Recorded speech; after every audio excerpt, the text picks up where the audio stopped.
রাজধানীর রবীন্দ্র শতবার্ষিকী ভবনে অনুষ্ঠিত হলো বিজেপির মহাযোগদান সভা। রাজ্যের বিরোধী দলগুলির রক্তক্ষরণ অব্যাহত রয়েছে, তাই প্রায় প্রতিদিনই রাজ্যের কোথাও না কোথাও অন্যান্য দল ছেড়ে রাজ্যের প্রধান শাসক দল বিজেপি শিবিরে যোগদান করছে জাতি এবং জনজাতি অংশের ভোটাররা। এডিসি নির্বাচনের আগে এই দলবদল স্বাভাবিকভাবেই গুরুত্বপূর্ণ ভূমিকা রাখবে শাসক দলের জন্য। এরই প্রেক্ষিতে রবিবার আগরতলা রবীন্দ্র শতবার্ষিকী ভবনে এক যোগদান সভা অনুষ্ঠিত হয়। এদিনের এই যোগদান সভায় উপস্থিত ছিলেন রাজ্যের মুখ্যমন্ত্রী অধ্যাপক ডাক্তার মানিক সাহা, প্রদেশ বিজেপি সভাপতি তথা সাংসদ রাজীব ভট্টাচার্য সহ দলের মন্ত্রী শান্তনা চাকমা, প্রাক্তন সাংসদ প্রিয়পতি ত্রিপুরা, বিজেপি প্রদেশ সাধারণ সম্পাদক বিপিন দেববর্মা সহ দলের অন্যান্য নেতৃত্বরা। এদিনের এই সভায় অন্যান্য রাজনৈতিক দল ছেড়ে 1336 পরিবারের 3189 ভারতীয় জনতা পার্টিতে যোগদান করেন।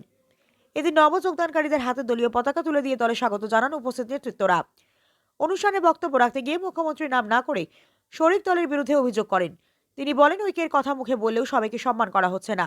শুধুমাত্র বিজেপি দল সকলকে নিয়ে চলতে চায় এবং সকলের সঙ্গে কাজ করে।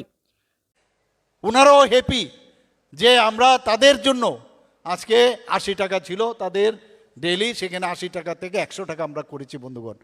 সেখানে আমরা বিভিন্ন যে হোস্টেলগুলো আছে সেখানে আমরা যে 3 ডাইমেনশনাল যে ক্লাসরুম, সেই ক্লাসরুম আমরা সেখানে বানিয়েছি বন্ধুগণ।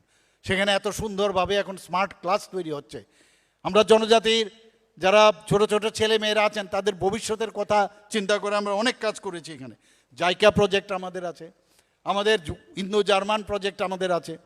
আমাদের সরকার আসার পর গড়িয়া পূজাকে আমরা সম্মান দিয়েছি। 1 দিনের ছুটি ছিল, সেখানে আমরা 2 দিনের ছুটি আমরা ঘোষণা করেছি। সংগ্রামা আমি সেখানে গিয়েছিলাম, আমার কিছু আইডিয়াই ছিল না, ওনারা দাবি করলেন সেখানে রেস্ট্রিক্টেড হলিডে। আমি আসার পরে আমি ক্যাবিনেটে বসে আমি সেই ডিসিশন নিয়েছি। আমাদের মাননীয় প্রধানমন্ত্রীজি, আশ্চর্য লাগে, আমরা ওয়েস্ট বেঙ্গলে উনি এসছেন একটা প্রোগ্রামে, এবং সেই প্রোগ্রাম আগের থেকে সেই সাঁওতালিদের একটা প্রোগ্রাম ছিল, এবং উনাকে সেই তৃণমূলীরা কীভাবে, তৃণমূলের মুখ্যমন্ত্রী কীভাবে ওনাকে অপমান করেছেন। আর মাননীয় প্রধানমন্ত্রীজি ওনাকে সম্মান দিয়ে আজকে রাষ্ট্রের রাষ্ট্রপতি বানিয়েছেন, একজন মহিলা। আর জিষ্ণুবাবুর কথা তো বলেছেন এখানে। আমাদের এখানে একলব্য মডেল রেসিডেন্সিয়াল স্কুল আমাদের সরকার আসার আগে মাত্র 4টে ছিল। এ বিষয়ে প্রদেশ বিজেপি সভাপতি রাজীব ভট্টাচার্য বলেন, বিজেপি মানুষের কল্যাণে কাজ করছে, সমাজের সকল অংশের মানুষের জন্য কাজ করছে, তাই অন্যান্য দল ছেড়ে বিজেপিতে সামিল হচ্ছেন দলে দলে মানুষ। এদিনের এই মহাযোগদান সভায় ডিসি নির্বাচনে কতটুকু প্রভাব ফেলতে পারে তা দেখার জন্য নির্বাচন পর্যন্ত অবশ্যই অপেক্ষা করতে হবে। ব্যুরো রিপোর্ট, হাল্লা বোল।